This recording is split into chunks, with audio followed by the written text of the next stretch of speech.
2026 ലോകകപ്പ് ഫുട്ബോളിന്റെ മത്സര ചിത്രം തെളിഞ്ഞു. 40 ടീമുകൾ 12 ഗ്രൂപ്പുകളിലായി മാറ്റുരയ്ക്കും. നിലവിലെ ചാമ്പ്യന്മാരായ Argentina group ജെയിലാണ്.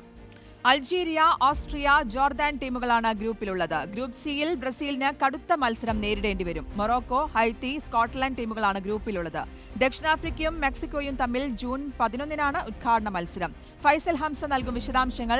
Good morning Faisal. അങ്ങനെ ആ മത്സര ചിത്രം തെളിഞ്ഞിരിക്കുന്നു. ഏതൊക്കെ ടീമുകൾ, ഏതൊക്കെ ഗ്രൂപ്പിൽ, എത്ര ഗ്രൂപ്പുകളിലായി? 12 ഗ്രൂപ്പുകളിലായി ആരൊക്കെ മാറ്റുരയ്ക്കും? ഗുഡ് മോർണിംഗ് ശ്രുതി, ഹരി. എന്തായാലും പറഞ്ഞതുപോലെ തന്നെ ലോകമെങ്ങുമുള്ള ഫുട്ബോൾ ആരാധകരുടെ കാത്തിരിപ്പ് എങ്ങനെയായിരിക്കും? 2026 അമേരിക്കയും കാനഡയും മെക്സിക്കോയും സംയുക്തമായി ആതിഥേയത്വം വഹിക്കുന്ന ലോകകപ്പ് ഫുട്ബോളിലെ മത്സരക്രമം എന്നുള്ളതിൻ്റെ കാത്തിരിപ്പായിരുന്നു. കാരണം കഴിഞ്ഞ തവണ അർജന്റീന ലോകകപ്പ് നേടിയതിനു ശേഷം നമുക്കറിയാം കേരളത്തിലെ ഏറ്റവും കൂടുതൽ ആരാധകരുള്ള ടീം അർജന്റീന, അതോടൊപ്പം തന്നെ ലോക കിരീടം തിരിച്ചു പിടിക്കാൻ ഒരുങ്ങുന്ന ബ്രസീൽ. ഈ രണ്ട് ടീമുകളുടെയും ആരാധകരുണ്ട്. അതോടൊപ്പം തന്നെ കഴിഞ്ഞ യൂറോ നേടിയതിലൂടെ ശക്തമായ തിരിച്ചുവരവ് നടത്തിയിരിക്കുന്ന സ്പെയിൻ പോലുണ്ട്.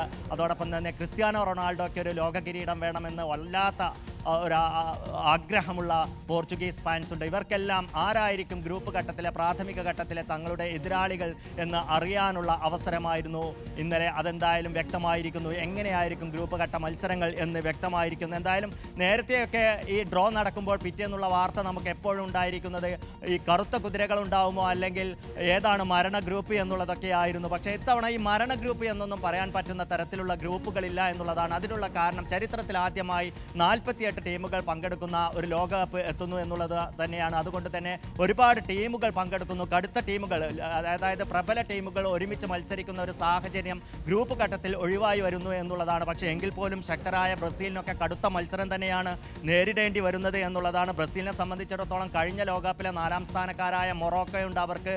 അതോടൊപ്പം തന്നെ അവരുമായിട്ട് തന്നെയാണ് ബ്രസീലിൻ്റെ ആദ്യ മത്സരവും. അത് ജൂൺ 13-നാണ് മത്സരം നടക്കുന്നത്. മറ്റൊന്ന് സ്കോട്ട്ലൻഡാണ്. സ്കോട്ട്ലൻഡിനെ കുറിച്ച് പറയുമ്പോൾ ഡെൻമാർക്ക് പോലുള്ള ഒരു ടീമിനെ പ്ലേ ഓഫിലേക്ക് തള്ളിവിട്ട ശേഷമാണ് അവർ ലോകകപ്പിന് ടിക്കറ്റ് എടുത്തത് എന്നുള്ളതാണ്. പക്ഷേ മൂന്നാമത്തെ ടീം ഹെയ്ത്തിയാണ്. എന്തായാലും ഹെയ്ത്തിയെ വല്ലാതെ പേടിക്കേണ്ടതില്ല എന്ന് തോന്നുന്നു. അർജന്റീനയാണ് എല്ലാവരും ഉറ്റുനോക്കുന്ന ഒരു ടീം. കാരണം ലയണൽ മെസ്സിയും സംഘവും കിരീടം നിലനിർത്തുമോ എന്നുള്ളതാണ് അമേരിക്കൻ ലോകകപ്പിലേക്ക് ഖത്തറിൽ നിന്നും അമേരിക്കയിലേക്ക് എത്തുമ്പോൾ ലോകം മുഴുവൻ ഉറ്റുനോക്കുന്ന ഒരു കാര്യം. ഓസ്ട്രിയ, അതോടൊപ്പം തന്നെ അൾജീരിയ, ജോർദാൻ. അൾജീരിയ എന്ന് പറയുന്നത് നമുക്കറിയാം ലോക ഫുട്ബോളിൽ അട്ടിമറി വീരന്മാരാണ്. യൂറോപ്പിലെ അട്ടിമറി വീരന്മാരാണ് ഓസ്ട്രിയ എന്ന് നമുക്കറിയാം. ജോർദാനെയും തള്ളിക്കളയാൻ പറ്റില്ല. അതുകൊണ്ട് തന്നെ പ്രാഥമിക ഘട്ടത്തിൽ അർജന്റീനയും കടുത്ത മത്സരം നേരിടേണ്ടി വരും എന്നുള്ളതാണ്. പക്ഷേ അർജന്റീനയുടെ ഒരു പേരിനും പെരുമയ്ക്കും ഒത്ത ടീമുകളല്ല ഇവരെന്നും എന്നുള്ളതും എടുത്തു പറയേണ്ടതാണ്.